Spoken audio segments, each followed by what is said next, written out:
တဲ့ချိန်ပါလေစိတ်မကောင်းဖြစ်သွားစိတ်မကောင်းဖြစ်တာနော်ဝမ်းနေရမဟုတ်အမတောင်ဘယ်တော့မှစတီးတက်တွေတက်ရေးလေးမရှိဘူးလေဒါဟိုးခစ်ထဲကသူများကိုပုတ်ခတ်ရေးရတာမျိုးအမကြိုက်လည်းမကြိုက်ဘူးအမကိုပုတ်ခတ်ပြီးရေးတဲ့အခါမျိုးမှလည်းစိတ်မဝင်စားအောင်အမအတွက်ကတော့မခေါ်တဲ့လူလည်းမခေါ်ဘူးဆိုအမAACC ပဲနေလိုက်တယ်ထူးထွေပြီးမုန်းမနေဘူးဘာလို့ဆိုတော့ဒီလောကချင်းချင်းလေးတနည်းပြန်တွေ့ရတာလေအဲ့တော့သူ့ဆောင်ရင်ကို့ဆောင်ရင်နဲ့ရှိတင်ကြတော့မှဟီဟီဟီလည်းပြန်မလုပ်ချင်ဘူးအဲ့အတွက်ကြောင့်မှဘယ်သူမှမရေးဘူး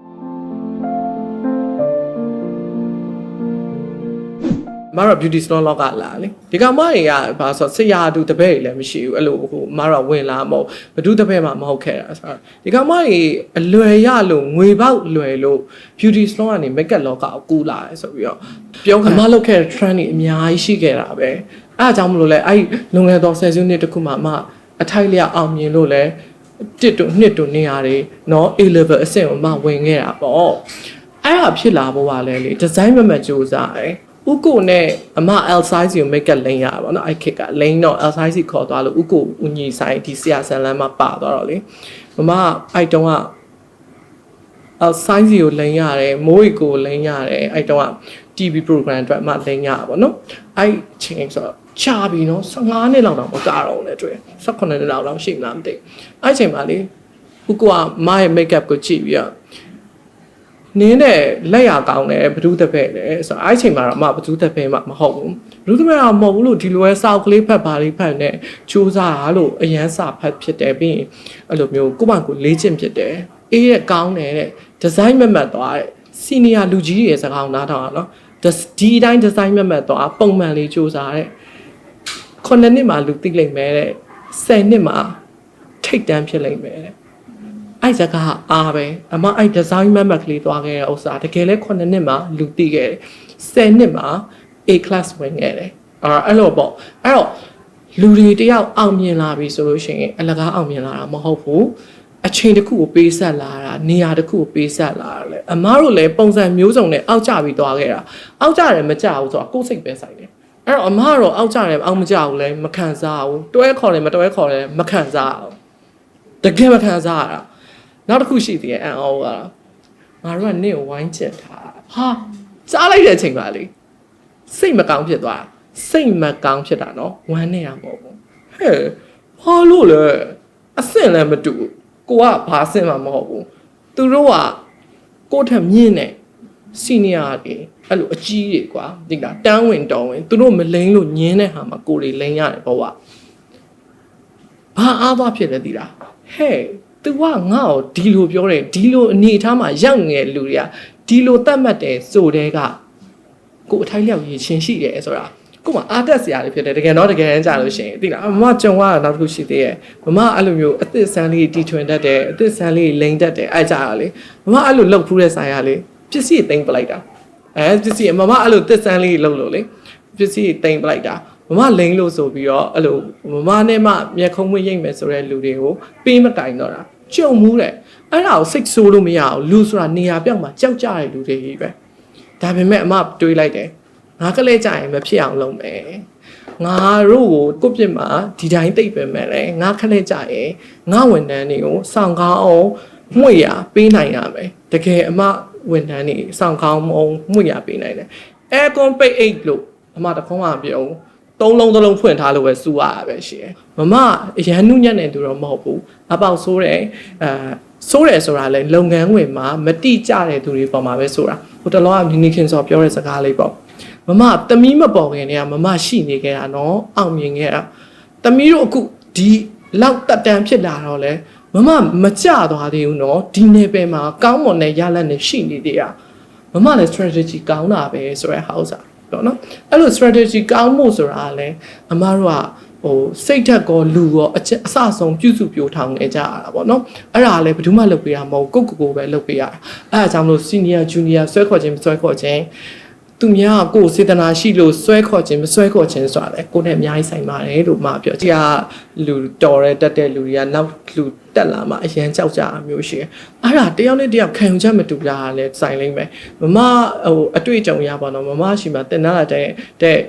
ဆရာမတယောက်ရှိတယ်သူ့ကိုဆရာမမသိဘူးအဲ့လိုတော်တဲ့အဲ့လိုပေါ့နော်အဲ့လိုကြောင်းဖွင့်ထားတဲ့ဆရာမမသိဘူးနောက်မှ तू မပြောဘူးနောက်မှ तू ဟာဒီလိုတင်တန်းချောင်းတွေကိုចောင်းသားတွေမွေးထုတ်ပေးတဲ့ဆရာမတယောက်ပါလို့ तू ဟာပြောတဲ့ချိန်မှာအမကလေအဲ့ချိန်မှာဟာဒီကောင်မကတော့ငါပညာရေးလာခိုးနေတာပဲငါ course တွေလာခိုးနေတာပဲအမမတွေ့ဘူးဟာဒီလိုဆရာမတယောက်ငါเจ้าမှာလာ join တာငါတော့ဂုဏ်ယူကြပဲဟာသမီးရဲ့ဒီလိုလားအော်ဒီလိုသူ့ရဲ့ profile တက်ကြည့်အော်ဒီလိုပညာရေးတက်တာဒါဆိုဒီချက်မတက်ဘူးဒါဆိုဒီဟာတွေကသမီးကအရန်တော်တာပဲဟာလာအော်လာ join နေကျေးဇူးနော်ဒါကိုကပြောရတယ်ဘာလို့ဆိုသူဟာပညာရှင်တယောက်ဖြစ်တာကို respect ပေးရတယ်နော်အဲ့လိုပဲပြောခဲ့ဖြစ်တယ်ပြီးတော့သူတင်ခိုင်းတဲ့ဥစ္စာသူများကြီးတင်ခိုင်းတဲ့ဟာတွေအကုန်လုံးအမတက်တလောက်မှတ်တလောက်အကုန်တင်တာအမကလေတင်လဲတင်တော့ဘာပြောလဲဆိုပြီးတော့အမားရဲ့ပွဲတွေကိုသူတို့လည်းလိုက်ကြည့်ရ